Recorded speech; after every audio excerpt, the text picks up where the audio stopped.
சான்றிதழ் பதிவேற்ற விவரம் 1. சாதி சான்றிதழ் 2.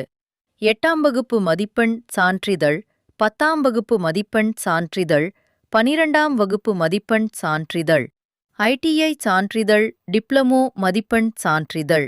இவற்றில் கடைசியாக ஏதேனும் ஒன்றை படித்து இருந்தால் அதற்கான மாற்றுச் சான்றிதழ் கட்டாயம் வேண்டும். இவற்றில் ஜெராக்ஸ் சான்றிதழ் மட்டும் இருந்து தற்போது அதை நீங்கள் பதிவேற்றிய பின் சான்றிதழ் சரிபார்ப்பு நேரத்தில் சமர்ப்பிக்கத் தவறினால் தகுதி நீக்கம் செய்யப்படலாம். 3.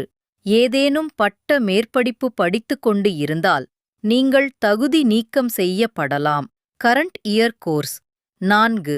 ஏதேனும் பட்ட மேற்படிப்பு இடைநிறுத்தம் டிஸ்கண்டினியூ இருந்தால், முதல் ஆண்டு மட்டும் அல்லது ஹரியர் அதிகமாக இருப்பின் நீங்கள் உயர்கல்வி தகுதியில் வர முடியாது. எனவே இடைநிறுத்தம் டிசியை நீங்கள் சான்றிதழ் பதிவேற்றம் செய்யல. 5. 3 வருடம் கல்லூரி படிப்பை முடித்து பல்வேறு பாடங்களில் தேர்ச்சி பெறாமல் கல்லூரி மாற்றுச் சான்றிதழ் டிசி வைத்து இருந்தால் நீங்கள் தகுதி நீக்கம் செய்யப்படலாம். 6. தொலைநிலை கல்வி முறையில் டிஸ்டன்ஸ் எஜுகேஷன் மூலம் நீங்கள் பட்ட மேற்படிப்பு படித்துக் கொண்டு இருந்தால் தகுதி நீக்கம் செய்யப்படலாம். 7. மேலும் இதில் முதல் பருவம் அல்லது முதல் ஆண்டு மட்டும் படித்து இப்பட்ட மேற்படிப்பு தொடரவில்லை எனில் நீங்கள் உங்கள் மாற்றுச் சான்றிதழ் பதிவேற்றம் செய்யலாம். இருப்பினும் எம்எச்சி நினைத்தால் தகுதி நீக்கம் செய்யப்படலாம். 8. நீங்கள் உயர்கல்வி படித்தவர் என்பதை மறைக்க முடியாது. அதில் ஏதேனும் மறைத்து ஆன்லைன் மூலம் பதிவேற்றம் செய்து இருப்பினும் அதற்கு நீங்கள் மட்டும்தான் பொறுப்பு. தாங்கள் தகுதி நீக்கம் செய்யப்படலாம். 9.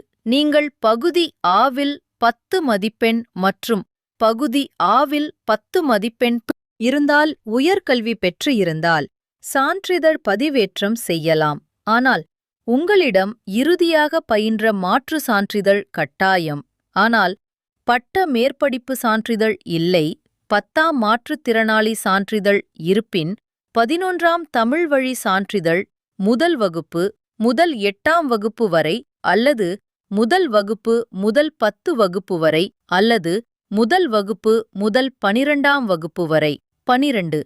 ஆதரவற்ற விதவை சான்றிதழ் இருப்பின் 13. முன்னாள் இராணுவ சான்றிதழ் இருப்பின் 14. அனுபவ சான்றிதழ் இருப்பின் போலியாக தயார் செய்தால் அதை கண்டுபிடித்தால் தங்கள் மீது குற்ற நடவடிக்கை செய்யப்படலாம். 15.